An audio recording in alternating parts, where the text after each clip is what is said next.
Hello বন্ধুরা, welcome back to my channel. আশা করি তোমরা সবাই খুব ভালো আছো। আমিও ভালো আছি। আবার দুদিন বাদে আমি আজকে ব্লগ শুরু করলাম। আমার মোবাইলের স্টোরেজ একদম ফুল হয়ে গেছিলো। সেগুলো সব একটা ওই কী বলে পেন ড্রাইভ কিনলাম, কিনে তাতে ট্রান্সফার করতে হলো। মানে এত খারাপ অবস্থা, একটা এডিটের জন্য যে ভিডিওগুলোকে লোড করতে হয় সেই লোডটুকু হচ্ছিল না, এমন বাজে অবস্থা হয়েছিল। তাই জন্য একটা পেন ড্রাইভ কিনে তাতে লোড করলাম। যাই হোক, এই দেখো কালকে যে গণেশ পুজো, পরশু কাল, হ্যাঁ গণেশ পুজো হয়েছিল, পরশু দিন যে গণেশ পুজো হলো, গণেশ পুজোর প্রসাদ এখনো আমার আছে ঘরে। এই দেখো, গণেশ পুজোয় গণেশ ঠাকুরকে মোদক দেওয়া হয়েছিল আর লাড্ডু লাড্ডু সবাইকেই দেওয়া হয়েছিল। সেই এই কটা মিষ্টি আর আছে, 15টা মতো মিষ্টি এনেছিল। মোদকটা এনেছিল আলাদা প্যাকেটে, 3টে মোদক আর এখানে 12টা মিষ্টি। তাই চলছি ফিরছি আর টুকটুক করে মিষ্টি খেয়ে যাচ্ছে। যখনই কোনো উপোস আসে বা কোনো কারণে বাড়িতে মিষ্টি এসছে, বেশিরভাগ মিষ্টি যায়, মানে 80% মিষ্টি আমার পেটেই যায়। শেষে যারা ভালো খায় তারাও বলে, বাবা তুমিই খাও, আমাদের খেয়ে কাজ নেই। আমার বর বলতে, না না বাবা তুমিই খাও। আবার রাত্রিবেলা বলতে শুরু করবে, ঘুম আসছে না, মিষ্টি নেই ঘরে একটা, থাক তুমি আবার রাত্রিবেলা খেও। এই হচ্ছে আমার মিষ্টি খাওয়ার ঘুম, পাগলের মতো। আর একবার দেখবেন মিষ্টি একটুখানি খেলে না, তার ইচ্ছাটা আরও বেড়ে যায়। সেই আমার অবস্থা হয়েছে, একটুখানি নিয়ে বসে, মানে খেয়ে একটুখানি বসেছিলাম মাখতে, মিষ্টি খাওয়ার ইচ্ছা আবার এমন জেগে উঠেছে, এবার পুরো প্যাকেট নিয়েই বসে পড়েছি। গণেশ পুজো উপলক্ষে এই যে দেখতে পাচ্ছেন কিনা জানি না, এই যে একটা, দাঁড়ান, এই যে গণেশ পুজো উপলক্ষে এই একটা গণেশ ঠাকুর এঁকেছি। এটা শুধু এখন স্কেচ হয়েছে, এটাতে কালার দেওয়া বাকি আছে, অনেকটাই কাজ বাকি আছে। পুরো কমপ্লিট হয়ে গেলে আপনাদের দেখাবো। আর যদি সুযোগ হয় তো মাঝে কিছুটা করে ক্লিপিং আমি তুলে রাখবো। তো এখন বাজে হচ্ছে 5টা বাজতে 10। ছেলে আজকে গেছে 3টের সময় পড়তে, কিন্তু ও ভাত খেয়ে যায়নি। ও বলে ভাত খেয়ে গেলে ঘুম এসে যাবে, আমি পড়তে পারবো না, সেজন্য ভাত খেয়ে যায়নি। লুচি ছিল, সেই লুচি মিষ্টি খেয়ে গেছে। এখন এসে ভাত খাবে। আমি তাড়াতাড়ি রান্না করলাম যে ও 1টা থেকে 1:30টার মধ্যে খেয়ে নেবে। খেলো না, বললো বেয়ে যাবে, আমি ভাত খাবো। তাই জন্য এখন আমাকে জেগে বসে থাকতে হয়েছে। আসবে, ওকে ভাত গরম করে দেব, তারপর গিয়ে 1/2 ঘন্টা শোবো, তারপর যাবো ওয়াকে, তারপর আবার সন্ধ্যেবেলার টিফিন। কি বলবো আর, আবার আসলে এখন সব খাবারগুলোকে গরম করতে হবে। ঠান্ডা খাবার কি ভালো লাগে? আজকে আর একটু বৃষ্টি পড়েছে না, একদমই ঠান্ডা খাবার ভালো লাগবে না। চুলের কি অবস্থা দেখছেন?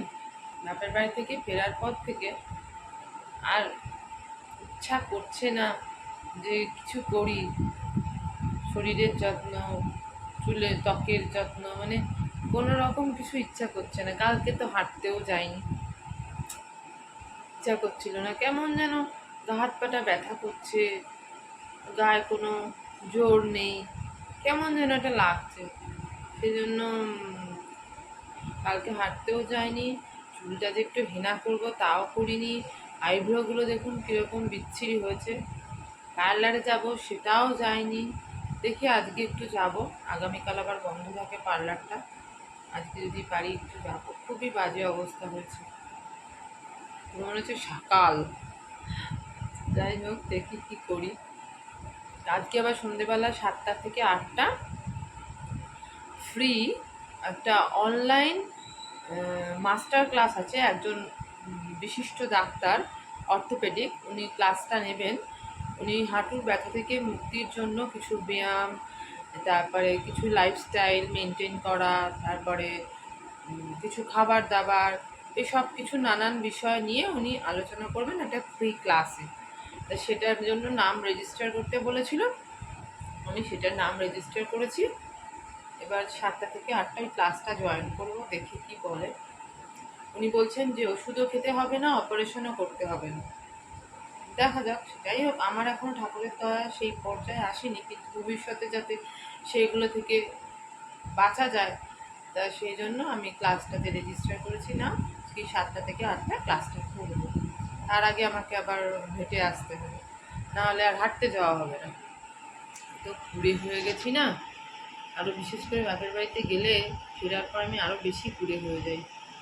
যেদিনকে ফিরি সেদিনকে ফিরে আমাকে তো কোনো রান্নাবান্না করতে হয় না, আপনারা দেখলেনি তো, বরই সব রান্নাবান্না করে, আমাকে কিছুই করতে হয় না। তাও সেই পরের দিন সকালবেলা উঠে করবো, তাও মনে হয় দূর ভালো লাগছে না, এত কুড়ে টাইপের হয়ে গেছি মনে হয় এটা কোনো প্রবলেম হয়েছে। আগের দিন শুনছিলাম একটা ভিডিওতে, হরমোনাল প্রবলেম হলে নাকি এরকম হয়, শরীরে কোনো এনার্জি থাকে না, কোনো কাজে মন থাকে না, ইচ্ছা করে না, ঘুম থেকে উঠলে একটা টায়ার্ডনেস থাকে, ঘুমানোর পরেও একটা টায়ার্ডনেস থাকে। মনে হচ্ছে হরমোনাল কোনো প্রবলেম হচ্ছে, তো ডাক্তার দেখাতে হবে। এখন আর কিছু হবে না, পুজোটা কেটে যাক, তারপরে যাব। তা এখন আঁকাটা কমপ্লিট করব, অনেকদিন বাদে আঁকতে বসেছি।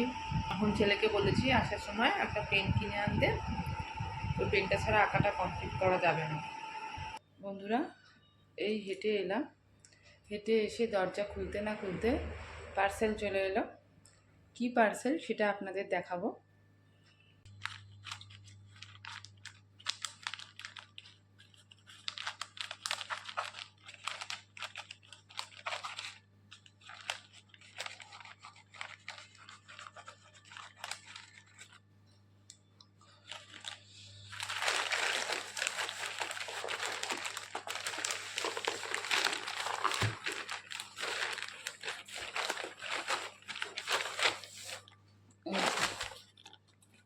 এটা হচ্ছে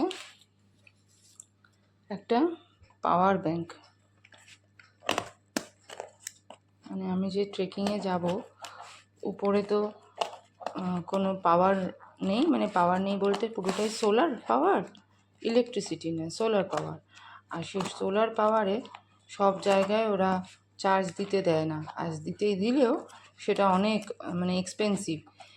আধ ঘন্টা চার্জ দেবো প্রায় 200 টাকার মতো, এরম 1 ঘন্টার চার্জ দিলে 400 টাকার মতো, এরম ব্যাপার। তা অত টাকা চার্জ দিয়ে সম্ভব না, তার থেকে পাওয়ার ব্যাংকটা নিয়ে গেলে আমার যে কদিন লাগবে মোটামুটি হয়ে যাবে। তার মাঝখানে যদি কমে যায় চার্জ, তো একদিন চার্জ দেওয়া যাবে।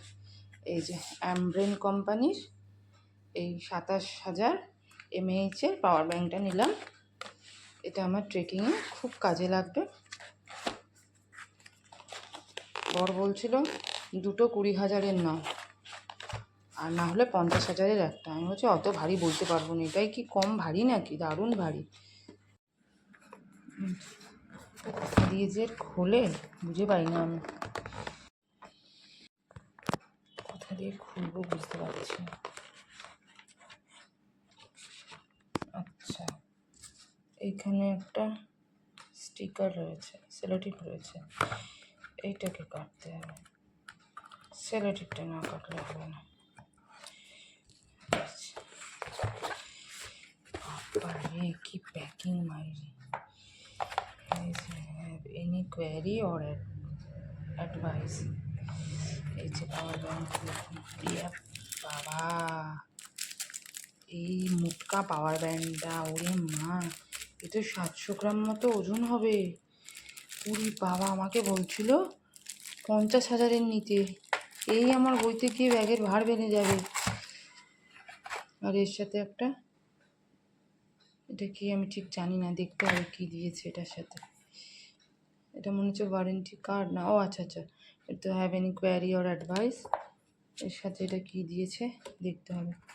ইউএসবি চার্জারের না, এটা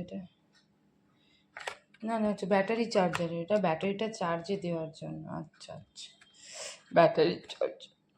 এটা হচ্ছে আমার ট্রেকিংয়ের ফার্স্ট শপিং শুরু হলো।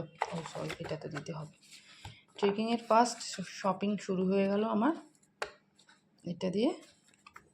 এবার ধীরে ধীরে কয়েকটা জিনিস কেনার আছে।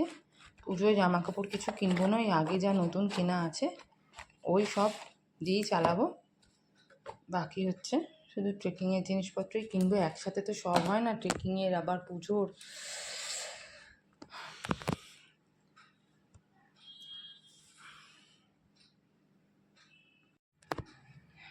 এবার ফ্রেশ হয়ে নিই, তারপরে একটু চা বানাতে হবে, ছেলেকে টিফিন করে দেবো।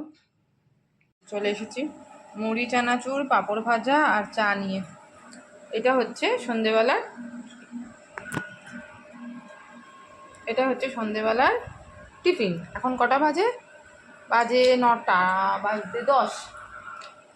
এখন এটা খেয়ে রাত্রে খাবো কিনা জানি না, আগে তো এখন খিদেটা মেটাই, তারপর রাতেরটা রাতে দেখা যাবে। ছেলেও বলছে এতটা মুড়ি খেয়ে রাত্রিবেলা, ওর আলাদা, ওর বাবার আলাদা, সবাইকে আলাদা আলাদা তুলে দিয়েছি বাটিতে। ছেলেরটা ঝাল না, বাবারটা ঝাল, আমারটা পিঁয়াজ ছাড়া, ছেলেরটা আবার ঝুড়ি ভাজা আছে, ঝাল নেই। নানান ধরনের এক একজনের এক এক রকম ক্রাইটেরিয়া আছে মুড়ি মাখাতে, তাই জন্য সবাইকে আলাদা আলাদা তুলে দিয়েছি। ওরাও বলছে যে এই খাবার পর রাত্রিবেলা আর ভাত খেতে পারবো না। পারবে না, আমাকে তাহলে আর ভাত করতে হবে না, যা খাবার দাবার আছে সব আবার ফ্রিজে ঢুকে যাবে। তো এখন মুড়িটা খেয়ে তারপরে একটু দেখবো সিরিয়াল, আর আপনাদের সাথে ভিডিওটা এখানেই এন্ড করছি। টাটা, সবাই ভালো থাকবেন, সুস্থ থাকবেন, আবার পরবর্তী ভিডিওতে দেখা হবে।